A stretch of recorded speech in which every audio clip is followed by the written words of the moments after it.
Появились новости, что розничные продажи бензина АИ-95 в России приносят автозаправочным станциям убыток в размере 4 рублей за литр.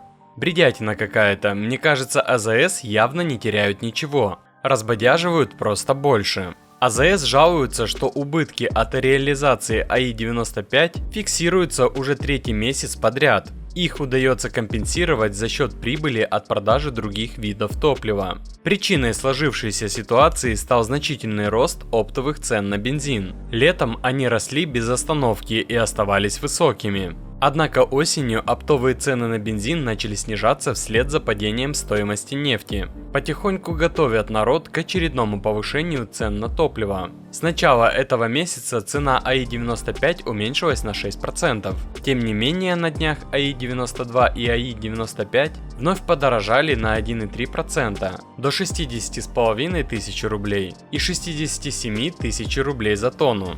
По прогнозам аналитиков, в следующем месяце 95-й бензин снова начнет приносить прибыль автозаправкам. Рост оптовых цен на бензин привел к тому, что темпы повышения розничных цен в России обогнали инфляцию. С начала года они выросли на 7,4%, тогда как инфляция составила 5,5%. Стоимость литра 95-го бензина превысила психологический порог в 50 рублей, и найти его дешевле вряд ли получится. 95-й бензин и дизельное топливо уже давно становятся серьезной нагрузкой на бюджет автолюбителей. Почему бензин продолжает дорожать и какие факторы на это влияют? Экономисты и эксперты объясняют, что основная часть стоимости литра топлива – это налоги и акцизы, которые нефтяные компании и производители топлива направляют в бюджет.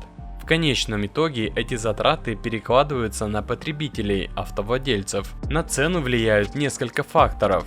Налог на добычу полезных ископаемых, переработка топлива с добавлением акцизов, НДС, расходы на транспортировку и хранение, а также содержание автозаправок и прибыль от розничных продаж. Все это формирует итоговую стоимость литра бензина для конечного потребителя. Однако не только налоги играют роль. На цены также влияет олигополия. Ситуация, когда рынок контролируется ограниченным числом крупных игроков.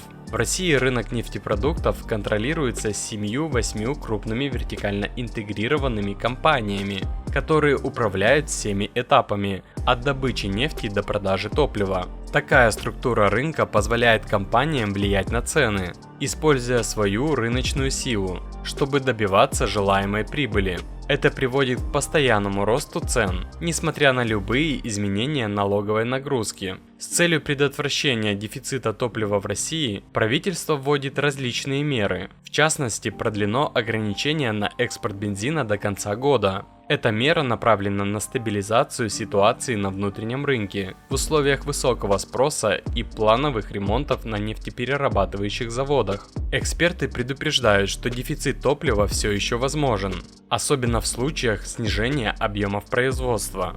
Еще одним механизмом, влияющим на цены на топливо, является демпфер, система, по которой государство компенсирует нефтяным компаниям разницу между экспортными и внутренними ценами на топливо, сдерживая рост цен внутри страны. Тем не менее, по прогнозам экономистов, цены на бензин вряд ли будут снижаться, так как рыночные условия продолжают способствовать их росту.